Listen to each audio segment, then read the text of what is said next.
कहते हैं हर कहानी कही जाती है, लेकिन कुछ ऐसी होती हैं जो वक्त के साथ दब जाती हैं, किसी पुरानी तस्वीर की तरह, किसी आधे खत की तरह। वो कहानियां जो किसी ने सुनी तो जरूर, पर किसी ने कही नहीं। और जो कहानियां कही नहीं गईं, वही है अनसुनी कहानियां। ये आवाजें हैं सन्नाटे की तहों में छिपी हुई, जो सिर्फ उन्हीं को सुनाई देती हैं जो सुनने की हिम्मत रखते हैं। कुछ कहानियां डर से शुरू होती हैं, कुछ मोहब्बत से, कुछ उस उम्मीद से जो टूट कर भी सांस लेती रहती है। यहाँ हर कहानी सिर्फ सुनने के लिए नहीं, महसूस करने के लिए है। हर सांस, हर ठहराव कुछ कहता है अगर आप ध्यान से सुने। कभी कोई आवाज आपको बीते हुए कल में ले जाएगी, कभी किसी अधूरी मोहब्बत में, और कभी किसी ऐसे सच के सामने खड़ा कर देगी जो शायद सुनना आसान नहीं। तो अगर आप वो इंसान हैं जो सिर्फ कहानियां नहीं, उनके पीछे की आत्मा को महसूस करना चाहते हैं, तो स्वागत है आपका अनसुनी कहानियां 1.0 में। अब आंखें बंद कीजिए, सांस को धीमा कीजिए और खुद को उस दुनिया में छोड़ दीजिए जहां शब्द नहीं बोलते, एहसास बोलते हैं। और हाँ, अगर इस कहानी ने आपके भीतर कुछ जगाया, कुछ भुलाया हुआ याद दिलाया, या बस एक एहसास छोड़ा, तो कमेंट में लिखिए, क्योंकि अगली अनसुनी कहानी शायद आपकी कहानी हो। आप सुन रहे हैं अनसुनी कहानियां। शहर ये सिर्फ ईंट पत्थर के जंगल नहीं होते, बल्कि सपनों, उम्मीदों और अनगिनत कहानियों के जीते जागते समंदर होते हैं। इसी समंदर में एक बूंद की तरह था आरव। लाखों लोगों की भीड़ में गुम एक आम चेहरा। उसकी अपनी एक छोटी सी दुनिया थी, एक 10 बाई 12 का कमरा, ऑफिस की कुर्सी और कुछ गिनी चुनी जरूरतें। उसका हर दिन एक जैसा ही गुजरता था। सूरज उगता, आरव ऑफिस के लिए निकलता, और चांदनी रात में वो वापस अपने अकेलेपन की दुनिया में लौट आता। उसकी जिंदगी एक सीधी सपाट सड़क की तरह थी, जिस पर न कोई दिलचस्प मोड़ था और न ही कोई रोमांच। वो एक इतना साधारण इंसान था जिसकी कहानी में कुछ भी असाधारण होने की गुंजाइश ही नहीं थी। लेकिन ये सब तब तक ही था जब तक एक रात एक अनजान नंबर से आई कॉल ने उसकी पूरी दुनिया को हिलाकर नहीं रख दिया। रात के करीब 11 बज रहे थे। बाहर का शहर नींद की आगोश में था, पर आरव की आंखों से नींद कोसों दूर थी। वो अपनी बालकनी में खड़ा दूर टिमटिमाती रोशनियों को देख रहा था। शायद वो रोशनियां भी उसी की तरह किसी की अधूरी कहानी कह रही थीं। तभी उसका फोन गूंज उठा। स्क्रीन पर कोई नाम नहीं, बस कुछ अजीब से नंबर थे जिन्हें वो पहचान नहीं पा रहा था। कोई रॉन्ग नंबर होगा, ये सोचकर उसने कॉल काट दी, लेकिन फोन दोबारा बजा। इस बार भी वही नंबर। एक अनजानी सी बेचैनी के साथ आरव ने फोन उठा ही लिया। हेलो। दूसरी तरफ कुछ पलों की गहरी खामोशी थी, सिर्फ शांत सांसों की आवाज। फिर एक ऐसी आवाज सुनाई दी जो इस दुनिया की नहीं लगती थी, एकदम शांत, स्थिर और रहस्यमयी। आवाज ने कहा, आरव, हम देवलोक से बोल रहे हैं। आरव शर्मा, ये उसका पूरा नाम था, लेकिन इस बड़े शहर की भीड़ में उसके नाम की कोई पहचान नहीं थी। वो एक मल्टीनेशनल कंपनी में मामूली सा क्लर्क था, जिसका काम था फाइलों में दबे बेजान नंबरों को एक्सेल शीट में भरना। उसकी जिंदगी भी उन्हीं नंबरों की तरह नीरस हो चुकी थी। सुबह 9 बजे ऑफिस जाना, दिन भर कंप्यूटर को घूरना और शाम 6 बजे वापस अपने किराए के छोटे से कमरे में लौट आना। दिल्ली के एक भीड़भाड़ वाले इलाके में उसका छोटा सा 1 रूम किचन का फ्लैट था। दीवारों पर सीलन के धब्बे ऐसे लगते थे मानो उसकी उदास जिंदगी का ही एक हिस्सा हो। खिड़की से झांको तो दूसरी इमारतों की दीवारें दिखती थीं, और उन दीवारों के पार आसमान का एक छोटा सा टुकड़ा जो ज्यादातर धुंधला ही रहता था। आरव को याद भी नहीं था कि वो पिछली बार कब दिल खोलकर हंसा था। कहने को दोस्त थे, पर सब अपनी अपनी जिंदगी की दौड़ में इतने उलझे थे कि किसी के पास दूसरे के लिए वक्त ही नहीं था। आरव पर पिता के इलाज के लिए लिया गया लोन एक पहाड़ की तरह भारी था। हर महीने की 15 तारीख को बैंक से आने वाला EMI का मैसेज उसके दिल की धड़कनें बढ़ा देता था। घर का किराया, खाने पीने का खर्चा और फिर लोन की किस्त। उसकी तनख्वाह इन सब जरूरतों के आगे बौनी पड़ जाती थी। मकान मालिक मिस्टर वर्मा एक चिड़चिड़े स्वभाव के इंसान थे, जो हर महीने की पहली तारीख को दरवाजे पर दस्तक दे देते थे। पिछले 2 महीने का किराया बकाया था और वर्मा जी की धमकियां बढ़ने लगी थी। आरव बाबू, अगर इस महीने किराया नहीं आया तो सामान बाहर समझो, उन्होंने पिछले हफ्ते ही साफ साफ कह दिया था। उसका परिवार गांव में रहता था, एक बूढ़ी माँ और एक छोटा भाई जो अभी पढ़ाई कर रहा था। आरव उनसे बहुत प्यार करता था, पर अपनी परेशानियां बताकर उन्हें दुखी नहीं करना चाहता था। वो हर हफ्ते माँ को फोन करता और झूठ बोलता, हाँ माँ, सब ठीक है, नौकरी बहुत अच्छी चल रही है और मैं यहाँ बहुत खुश हूँ। लेकिन फोन रखने के बाद उसका अकेलापन उसे और भी ज्यादा खाने को दौड़ता। उसे लगता जैसे वो एक गहरे कुएं में गिरता जा रहा है, जहां से निकलने का कोई रास्ता ही नहीं है। कभी कभी रातों में उसे अपने वो सपने याद आते जो अब धुंधले पड़ चुके थे। बचपन में वो एक कमाल का चित्रकार बनना चाहता था। उसके हाथ रंगों से बात करते थे। वो कैनवस पर अपनी एक अलग ही दुनिया बनाता था, पहाड़, नदियां और मुस्कुराते हुए लोग। लेकिन जिंदगी की जरूरतों ने उसके हाथ से ब्रश छीनकर कीबोर्ड थमा दिया था। उसके रंग और सपने दोनों ही अब कहीं धूल भरी अलमारी में कैद थे। उसकी जिंदगी में उम्मीद की कोई किरण नहीं थी। वो बस जी रहा था क्योंकि सांसें चल रही थी। वो अक्सर मन ही मन भगवान से शिकायत करता, क्यों मेरे साथ ही ऐसा क्यों होता है? क्या मैं थोड़ी सी खुशी का भी हकदार नहीं? पर उसे कभी कोई जवाब नहीं मिला। उसकी प्रार्थनाएं जैसे कहीं खो जाती थीं। ये थी आरव की साधारण दुनिया, संघर्ष, अकेलेपन और टूटे हुए सपनों से भरी हुई। एक ऐसी दुनिया जिसमें किसी चमत्कार की कोई उम्मीद नहीं थी। उस रात जब फोन बजा तो आरव ने उसे नजरअंदाज कर दिया। आजकल वैसे भी स्पैम कॉल्स बहुत आती थी, पर जब फोन लगातार बजता रहा तो झुंझलाहट और जिज्ञासा के मिले जुले भाव से उसने कॉल उठा ली। दूसरी तरफ से आई उस शांत और गहरी आवाज ने जैसे उसके कमरे की हवा को जमा दिया था।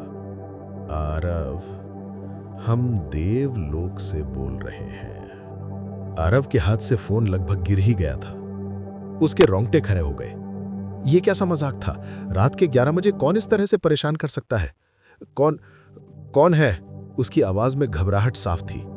पहचान जरूरी नहीं है आरव, जरूरी है वो संदेश जो हम लाए हैं। तुम्हारी मां, उनकी खांसी को हल्के में मत लेना। नीम के पत्तों का काढ़ा और थोड़ी सी अदरक उन्हें सुबह शाम देना। सब ठीक हो जाएगा। आरव का दिमाग सुन्न पड़ गया। इस अनजान इंसान को उसकी मां के बारे में कैसे पता, और उनकी खांसी के बारे में भी? पिछले कुछ हफ्तों से मां को लगातार खांसी हो रही थी और यह बात उसने किसी को भी नहीं बताई थी।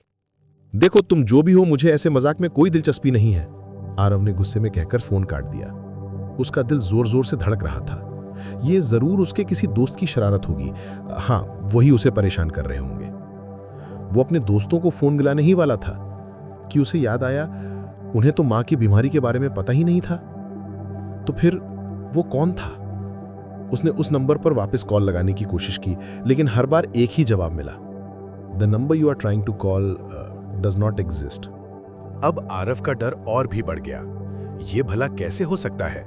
जिस नंबर से अभी अभी कॉल आई वो अब अस्तित्व में ही नहीं है। उसने कॉल लॉग में देखा, नंबर साफ साफ दिख रहा था, पर उस पर कॉल नहीं लग रही थी। आरव ने इसे अपने दिमाग का वहम मानकर सोने की कोशिश की, पर वो आवाज उसके कानों में गूंजती रही। देवलोक से बोल रहे हैं, कितना बचकाना लगता है। वो एक पढ़ा लिखा इंसान था। वो इन सब बातों पर कैसे यकीन कर सकता था? जरूर कोई टेक्निकल गड़बड़ी होगी या फिर कोई नए तरीके का स्कैम। यही सब सोचते सोचते न जाने कब उसकी आंख लग गई। अगली सुबह तक वो इस घटना को लगभग भूल ही चुका था। ऑफिस का प्रेशर, बॉस की डांट और मिस्टर वर्मा के किराए की चिंता, इन सब ने उस रहस्यमयी कॉल को दिमाग के किसी कोने में धकेल दिया था। शाम को जब उसने रोज की तरह अपनी मां को फोन किया तो बातों बातों में यूं ही पूछ लिया, मां, तुम्हारी खांसी कैसी है? अरे बेटा, पूछ मत, पता नहीं कैसे, पर आज सुबह से बिल्कुल ठीक हूं। कल रात तो बहुत परेशान थी, पर आज सुबह उठी तो जैसे कोई जादू हो गया हो। मां की आवाज में राहत थी। आरव के पैरों तले जमीन खिसक गई। कैसे? मतलब कोई नई दवा ली थी क्या? नहीं बेटा, दवा तो वही पुरानी चल रही है, पर हाँ, पड़ोस वाली शांति काकी आई थी सुबह। वो नीम और अदरक का काढ़ा दे गई थी।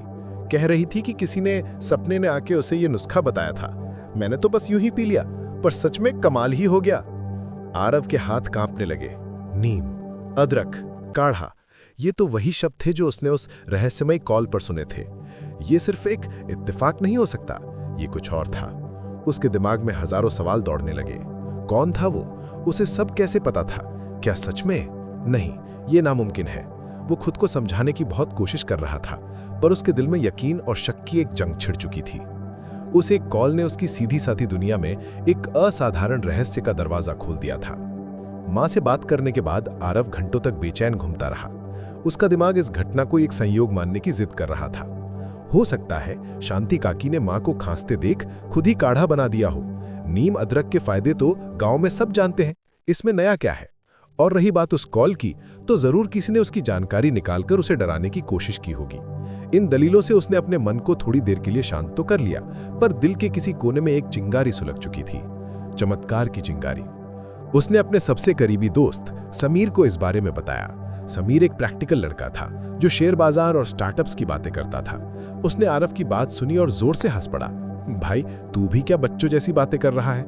देवलोक से दूत, सीरियसली कोई एडवांस लेवल का प्रैंकस्टर होगा जिसने तेरे बारे में जानकारी निकाल ली।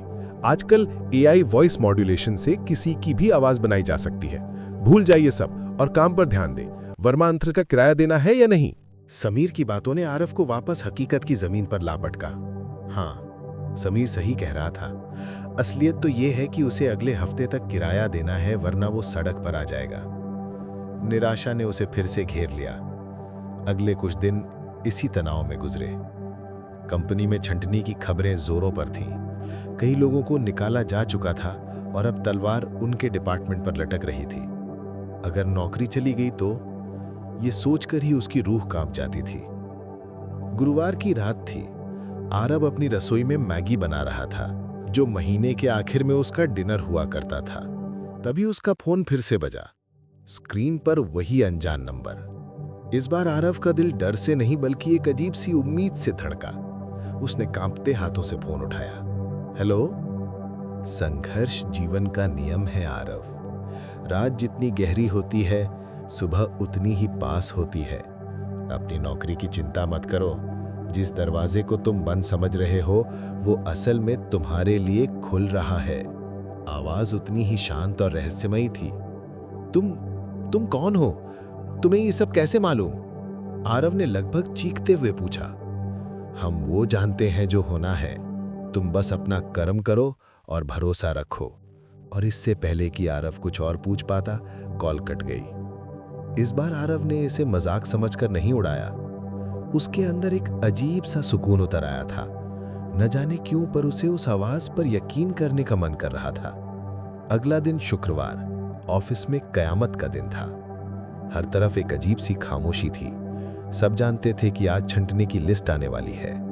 दोपहर 3 बजे एचआर हेड ने सबको कॉन्फ्रेंस रूम में बुलाया। आरव का दिल डूब रहा था। एचआर हेड ने बोलना शुरू किया। जैसा कि आप सब जानते हैं, कंपनी एक मुश्किल दौर से गुजर रही है, इसलिए हमें कुछ कड़े फैसले लेने पड़ रहे हैं। कमरे में सन्नाटा छा गया। आरव ने अपनी आंखें बंद कर ली। लेकिन एचआर हेड ने आगे कहा, मुझे आपको ये बताते हुए बहुत खुशी हो रही है कि हमारे बोर्ड ने कल रात ही एक बहुत बड़े प्रोजेक्ट को मंजूरी दी है। ये प्रोजेक्ट यूरोप की एक बड़ी कंपनी के साथ है और इसे हमारा ही डिपार्टमेंट लीड करेगा। इसलिए इस डिपार्टमेंट से कोई छंटनी नहीं होगी, बल्कि हमें और लोगों की ज़रूरत पड़ेगी। कमरे में पहले तो एक पल की खामोशी छाई और फिर तालियों और खुशी की आवाज़ों से गूंज उठा। लोग एक दूसरे को गले लगा रहे थे। आरव अपनी कुर्सी पर जम सा गया था। उसे अपने कानों पर यकीन नहीं हो रहा था। छंटनी नहीं होगी, नया प्रोजेक्ट, ये कैसे हो गया? उसका मैनेजर मिस्टर दास उसके पास आए और उसकी पीठ थपथपाते हुए बोले, बधाई हो आरव, पता नहीं ये कैसे हुआ, पर ये किसी चमत्कार से कम नहीं है। कल शाम तक तो हमारा डिपार्टमेंट बंद होने वाला था, पर कहते हैं कि रात में ही क्लाइंट का फाइनल अप्रूवल आ गया। किस्मत ने हमारा साथ दिया। चमत्कार, किस्मत। आरव के कानों में ये शब्द और उस दूध की आवाज गूंज रही थी। जिस दरवाजे को तुम बंद समझ रहे हो, वो असल में तुम्हारे लिए खुल रहा है। ये सिर्फ संयोग नहीं था, ये कुछ और था। ये एक ऐसा सच था जिसे उसका दिमाग मान नहीं पा रहा था, लेकिन दिल मान चुका था।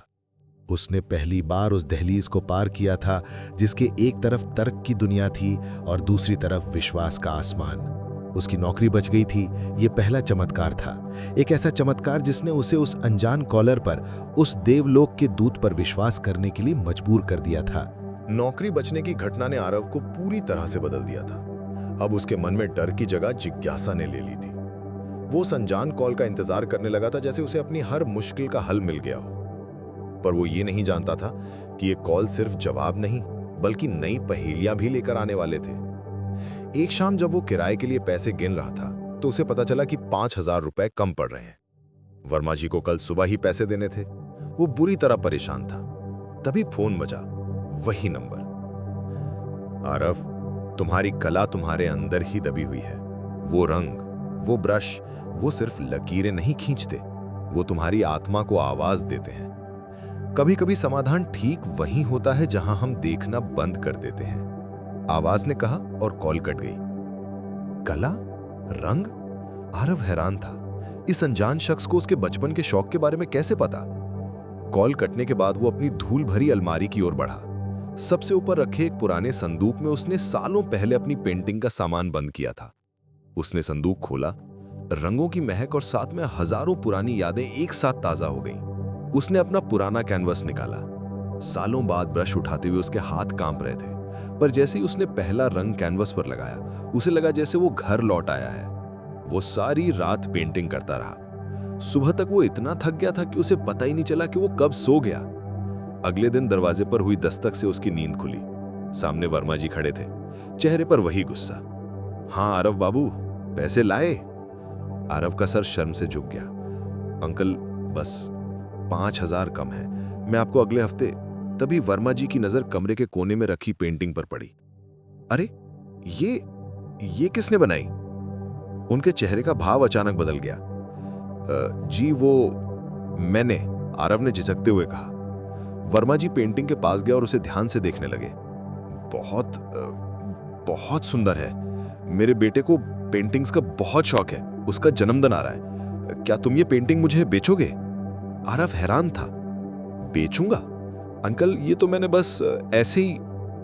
मैं तुम्हें इसके 7,000 रुपए दूंगा, बोलो मंजूर है? वर्मा जी ने तुरंत कहा। आरव को लगा जैसे वो कोई सपना देख रहा हो। 7,000 रुपए? उसकी एक रात की मेहनत के? उसने फौरन हाँ कर दी। वर्मा जी ने उसे पैसे दिए, अपना किराया काटा और 2,000 रुपए वापस उसके हाथ में थमा दिए। बाकी पैसे रख लो, मिठाई खा लेना, और हाँ, ऐसी और पेंटिंग बनाना, मैं खरीदूंगा। वर्मा जी के जाने के बाद आरव वहीं जमीन पर बैठ गया। उसकी आंखों में आंसू थे, पर इस बार ये खुशी के थे। उस आवाज ने सच कहा था। समाधान वहीं था जहां उसने देखना बंद कर दिया था। ये दूसरा चमत्कार था जिसने न सिर्फ उसकी पैसे की तंगी दूर की, बल्कि उसके अंदर के खोए हुए कलाकार को भी फिर से जिंदा कर दिया था। लेकिन इस रहस्य के साथ संदेह और डर जैसे दुश्मन भी पनप रहे थे। उसने फिर से समीर को इन चमत्कारों के बारे में बताया। इस बार समीर हंसा नहीं, बल्कि चिंतित हो गया। देख आरव, ये नॉर्मल नहीं है। कोई है जो तुझे मैनिपुलेट कर रहा है। उसे तेरी सारी जानकारी है। हो सकता है ये कोई खतरनाक गैंग हो जो पहले तेरा भरोसा जीत रहा हो और बाद में कोई बड़ा धोखा देगा। तू पुलिस के पास क्यों नहीं जाता?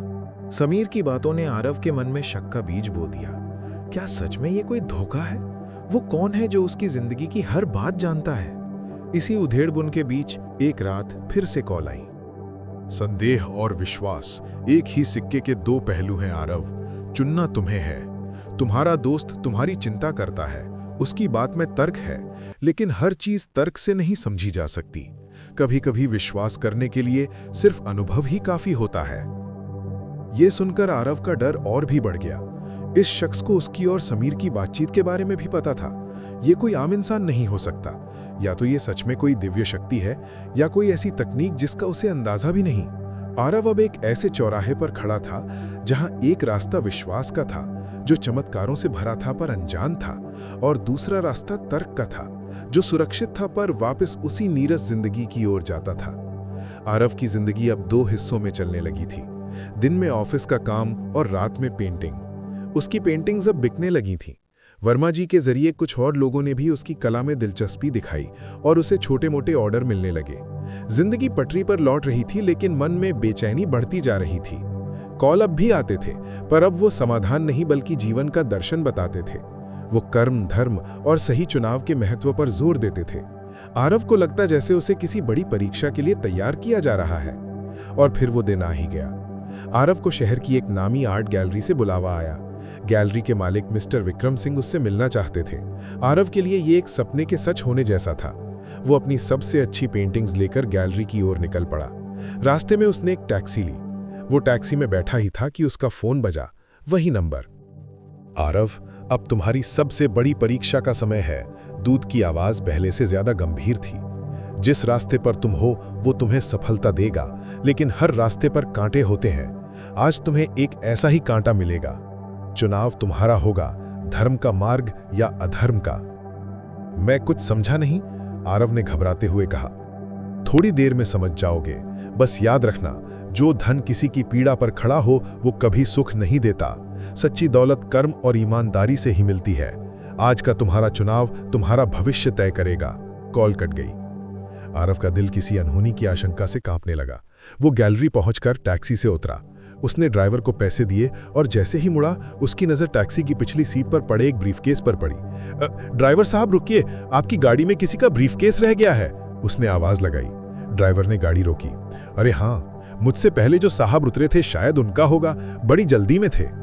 ये कहकर ड्राइवर चला गया। आरव ब्रीफकेस लेकर वहीं खड़ा हो गया। उसके दिमाग में दूध की बातें गूंज रही थीं। आज का तुम्हारा चुनाव। एक पल के लिए उसके मन में लालच आया। उसने धीरे से ब्रीफकेस खोला। वो लॉक नहीं था, अंदर नोटों की गड्डियां भरी हुई थीं। आरव की आंखें फटी की फटी रह गईं।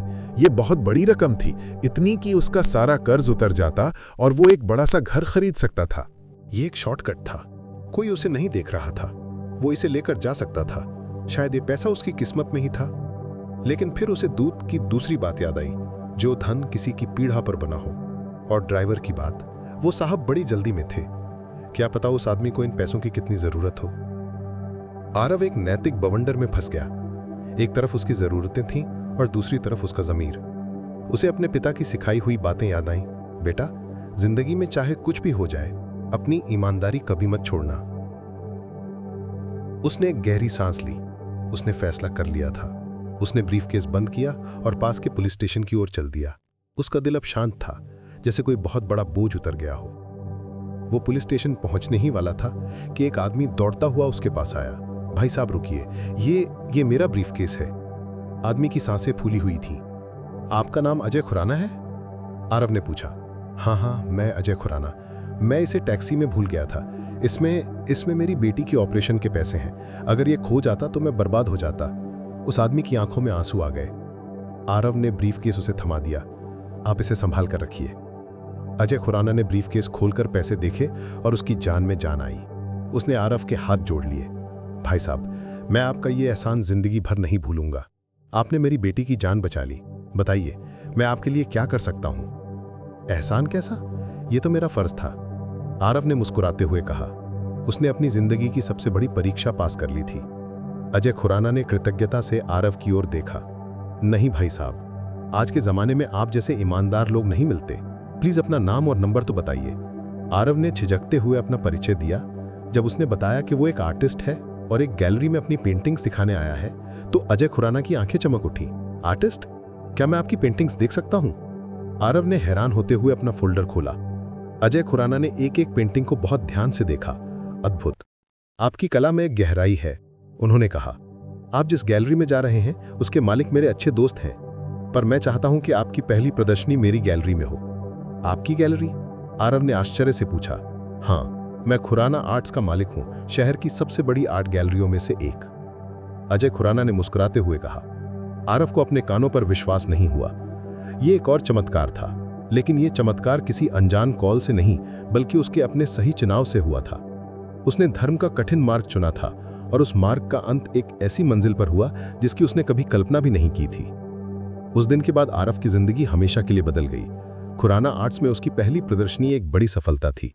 वो एक गुमनाम क्लर्क से एक प्रसिद्ध कलाकार बन गया। उसने अपना सारा कर्ज चुका दिया, एक बड़ा घर खरीदा और अपनी मां को अपने साथ शहर ले आया। उसके पास अब सब कुछ था, पर सबसे बढ़कर उसके पास एक सुकून था जो ईमानदारी के रास्ते पर चलकर ही मिलता है। ये एक शॉर्टकट था।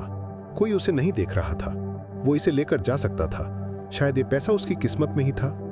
लेकिन फिर उसे दूत की दूसरी बात याद आई, जो धन किसी की पीड़ा पर बना हो। और ड्राइवर की बात, वो साहब बड़ी जल्दी में थे। क्या पता उस आदमी को इन पैसों की कितनी जरूरत हो। आरव एक नैतिक बवंडर में फंस गया। एक तरफ उसकी जरूरतें थीं और दूसरी तरफ उसका ज़मीर। उसे अपने पिता की सिखाई हुई बातें याद आईं। बेटा, जिंदगी में चाहे कुछ भी हो जाए, अपनी ईमानदारी कभी मत छोड़ना। उसने एक गहरी सांस ली। उसने फैसला कर लिया था। उसने ब्रीफकेस बंद किया और पास के पुलिस स्टेशन की ओर चल दिया। उसका दिल अब शांत था, जैसे कोई बहुत बड़ा बोझ उतर गया हो। वो पुलिस स्टेशन पहुंचने ही वाला था कि एक आदमी दौड़ता हुआ उसके पास आया। भाई साहब रुकिए, ये मेरा ब्रीफकेस है। आदमी की सांसें फूली हुई थीं। आपका नाम अजय खुराना है? आरव ने पूछा। हाँ, मैं अजय खुराना। मैं इसे टैक्सी में भूल गया था। इसमें मेरी बेटी की ऑपरेशन के पैसे हैं। अगर ये खो जाता तो मैं बर्बाद हो जाता। उस आदमी की आंखों में आंसू आ गए। आरव ने ब्रीफकेस उसे थमा दिया। आप इसे संभाल कर रखिए। अजय खुराना ने ब्रीफकेस खोलकर पैसे देखे और उसकी जान में जान आई। उसने आरव के हाथ जोड़ लिए। भाई साहब, मैं आपका ये एहसान जिंदगी भर नहीं भूलूंगा। आपने मेरी बेटी की जान बचा ली। बताइए, मैं आपके लिए क्या कर सकता हूं? एहसान कैसा? ये तो मेरा फर्ज था, आरव ने मुस्कुराते हुए कहा। उसने अपनी जिंदगी की सबसे बड़ी परीक्षा पास कर ली थी। अजय खुराना ने कृतज्ञता से आरव की ओर देखा। नहीं भाई साहब, आज के जमाने में आप जैसे ईमानदार लोग नहीं मिलते। प्लीज अपना नाम और नंबर तो बताइए। आरव ने झिझकते हुए अपना परिचय दिया। जब उसने बताया कि वो एक आर्टिस्ट है और एक गैलरी में अपनी पेंटिंग्स दिखाने आया है, तो अजय खुराना की आंखें चमक उठी। आर्टिस्ट? क्या मैं आपकी पेंटिंग्स देख सकता हूं? आरव ने हैरान होते हुए अपना फोल्डर खोला। अजय खुराना ने एक एक पेंटिंग को बहुत ध्यान से देखा। अद्भुत, आपकी कला में एक गहराई है, उन्होंने कहा। आप जिस गैलरी में जा रहे हैं उसके मालिक मेरे अच्छे दोस्त हैं, पर मैं चाहता हूं कि आपकी पहली प्रदर्शनी मेरी गैलरी में हो। आपकी गैलरी? आरव ने आश्चर्य से पूछा। हाँ, मैं खुराना आर्ट्स का मालिक हूं, शहर की सबसे बड़ी आर्ट गैलरियों में से एक। अजय खुराना ने मुस्कुराते हुए कहा। आरव को अपने कानों पर विश्वास नहीं हुआ। ये एक और चमत्कार था, लेकिन यह चमत्कार किसी अनजान कॉल से नहीं, बल्कि उसके अपने सही चुनाव से हुआ था। उसने धर्म का कठिन मार्ग चुना था और उस मार्ग का अंत एक ऐसी मंजिल पर हुआ जिसकी उसने कभी कल्पना भी नहीं की थी। उस दिन के बाद आरव की जिंदगी हमेशा के लिए बदल गई। खुराना आर्ट्स में उसकी पहली प्रदर्शनी एक बड़ी सफलता थी। वो एक गुमनाम क्लर्क से एक प्रसिद्ध कलाकार बन गया। उसने अपना सारा कर्ज चुका दिया, एक बड़ा घर खरीदा और अपनी मां को अपने साथ शहर ले आया। उसके पास अब सब कुछ था, पर सबसे बढ़कर उसके पास एक सुकून था जो ईमानदारी के रास्ते पर चलकर ही मिलता है।